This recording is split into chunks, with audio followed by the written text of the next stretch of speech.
Hi friends, రసం powder ఎలా చేసుకోవాలో చూసేద్దాం. ఫస్ట్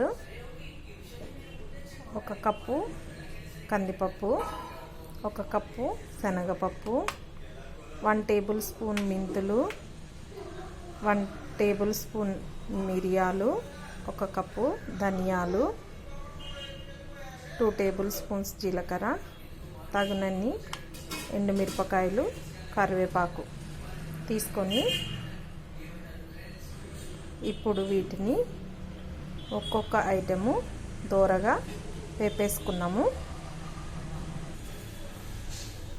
ఇలా కందిపప్పు శనగపప్పు మంచిగా దోరగా మంచి స్మెల్ వచ్చే వరకు వేపేసుకున్నాం ఫ్రెండ్స్.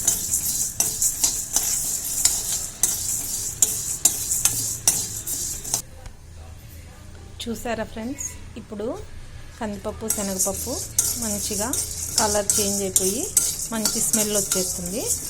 అంటే ఇప్పుడు ఇవి వేగిపోయినట్టు. ఇప్పుడు మనం వీటిని ఒక ప్లేట్లోకి తీసేసుకుందాం.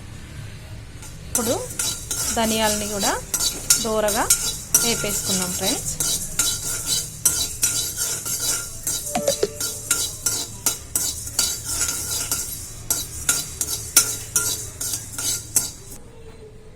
ఇప్పుడు ఇలా ధనియాలను కూడా వేపేసాం ఫ్రెండ్స్. చూసారా, కొంచెం కలర్ చేంజ్ అయిపోయింది.